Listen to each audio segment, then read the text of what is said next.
जिस तरीके से आरआरबी एनटीपीसी रिजल्ट में गड़बड़ी सामने आई, लगभग 1.5 करोड़ से ज़्यादा छात्रों ने आरआरबी एनटीपीसी के लिए आवेदन किया था और रेलवे की तरफ से इस एग्ज़ाम को आगे पोस्टपोन करा दिया गया है। और लगभग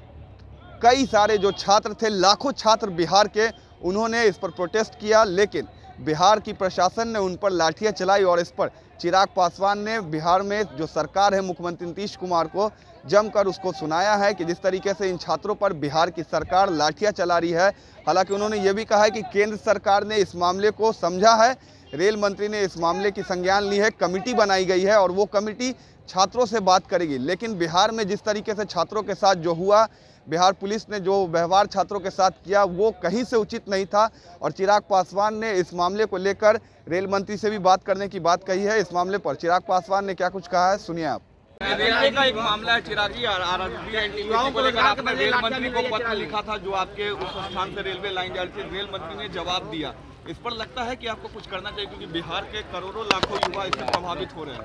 भाई, जब कोई रोजगार मांगने जाता है, आप उन पर लाठी चलाते हैं, इससे ज़्यादा दुखद और कुछ नहीं हो सकता।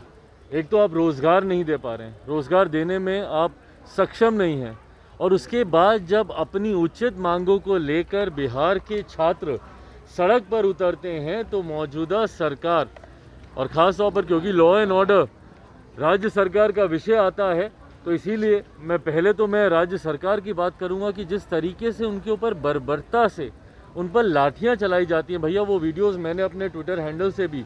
और अपने सोशल मीडिया प्लेटफॉर्म पे मैंने पोस्ट किए हैं, जहां पे छात्रों को बुरी तरीके से बिहार की पुलिस उनकी पिटाई कर रही है, उनको मार रही है। इसकी जितनी निंदा की जाए उतना कम है। भैया, अगर आप रोज़गार नहीं दे पाते तो कम से कम लाठियाँ तो मत चलाइए छात्रों के ऊपर। और जहाँ तक रही बात आरआरबी और एनटीपीसी में भर्ती को लेकर, भैया एक मापदंड तय होता है, और अगर आप उस मापदंड को फॉलो नहीं करते हैं तो यकीनन छात्र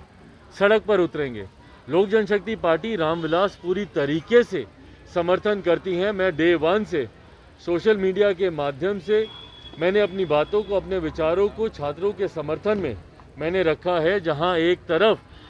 मैंने उनके ऊपर हुई लाठियों का हम लोगों ने विरोध किया, उसकी हम लोगों ने निंदा की, साथ ही हम लोगों ने मांग की है केंद्र सरकार से भी कि भैया इस भर्ती में जहां पर भी मापदंडों का उल्लंघन हो रहा है और छात्रों की जो उचित मांगे हैं, जहां पर उन्होंने कहा है कि भैया 20 गुना ज़्यादा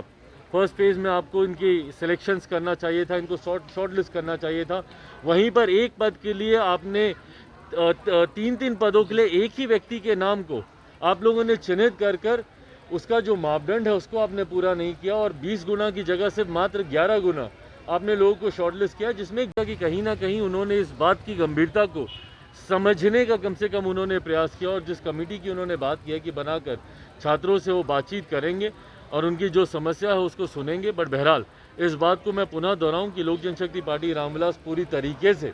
छात्रों के साथ और उनकी तमाम उचित मांगों के साथ खड़ी है। केंद्र सरकार अगर उनकी मांगों का समर्थन करती है या उनकी मांगों को सुनती है और समाधान निकालती है, बहुत अच्छी बात। नहीं तो अगर इस लड़ाई को हम लोग को आगे तक लड़ने की ज़रूरत होगी, लोक जनशक्ति पार्टी रामविलास मजबूती से छात्रों के साथ खड़ी है।